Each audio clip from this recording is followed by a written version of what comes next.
Et salut à tous, je suis le vrai Pokémaniac, nouveau youtubeur et fan de Pokémon depuis plus de 25 ans.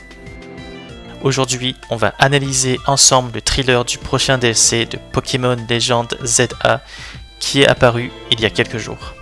Entre les détails cachés et les indices sur les nouvelles features, on est plutôt bien servi.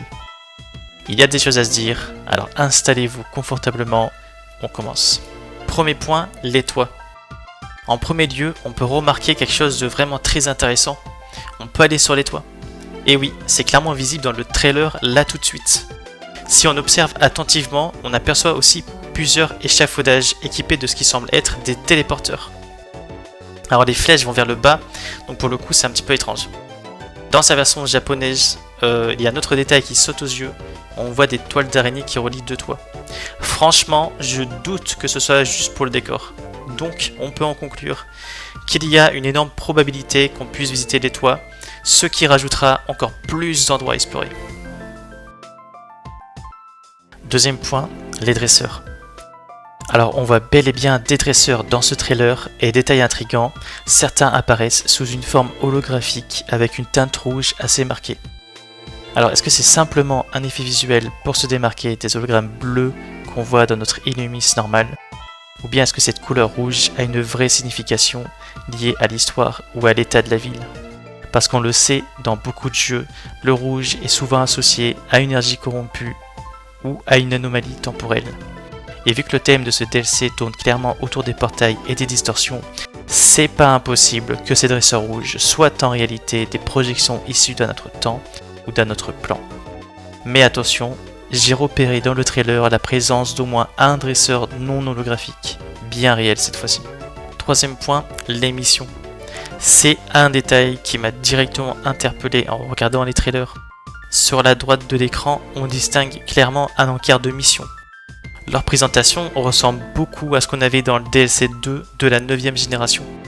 En gros, à l'époque, ces missions servaient à gagner une nouvelle monnaie liée à l'open world du DLC. On devait accomplir toutes sortes de petites choses. Photographier un Pokémon en train de voler, capturer une espèce d'un certain type, ou encore explorer une zone précise.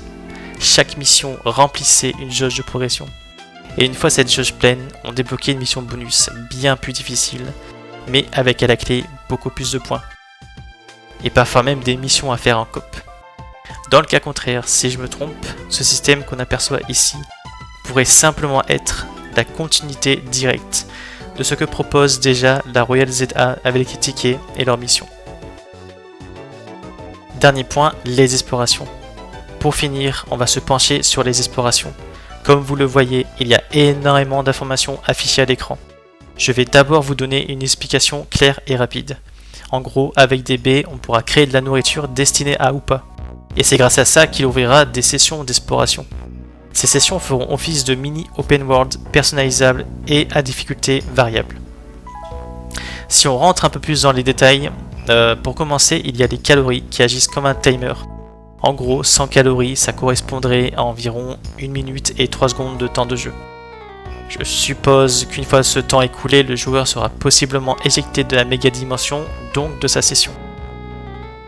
Autre point intéressant, chaque session semble avoir une estimation de difficulté indiquée par des étoiles. Ici par exemple, le niveau de Pokémon sauvages et des dresseurs tourne autour du level 120. Mais on voit aussi que certaines baies permettent d'augmenter votre niveau temporairement, ici de 5 par exemple. Ce qui permettra d'ailleurs de largement dépasser le traditionnel level 100 pour la première fois dans l'histoire des jeux Pokémon. Mais ce n'est pas tout. En haut à gauche, on retrouve une série de symboles. Je n'ai pas encore la confirmation officielle, mais je pars du principe que ces icônes représentent des bonus et des malus actifs pendant la session. Le bleu représenterait les bonus et évidemment le rouge les malus. Par exemple là, en bleu, on voit un bouclier qui fait office de défense, accompagné du symbole de l'attaque spéciale. Et ensuite un petit 1, ce qui évoque très probablement un boost plus 1 dans ces deux stats. Encore plus intéressant, une autre icône combine ce symbole de défense avec le type roche.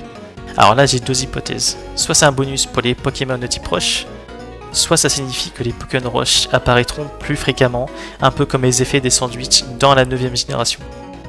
Enfin, on voit un autre ensemble de symboles, encore plus intéressant, avec une Pokéball un type O et un chiffre 2 sur fond vert.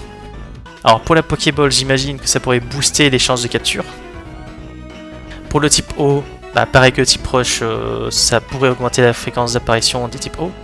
Par contre, encore plus intéressant et plus intriguant à côté, on a le symbole des Pokémon Barou. Donc possiblement, on pourrait se retrouver dans des sessions avec beaucoup de Pokémon Baron autour de nous. Mais le simple fait que ces icônes soient vertes et non bleues remet peut-être en question la simple dualité bonus-malus. Bref, il y a encore des choses à éclaircir. Mais ce système semble très riche en variables et en possibilités de personnalisation. Voilà pour cette analyse du trailer de Pokémon Légende ZA. Si vous avez repéré d'autres détails ou si vous avez des théories, surtout n'hésitez pas, balancez ça dans les commentaires, je lirai tout.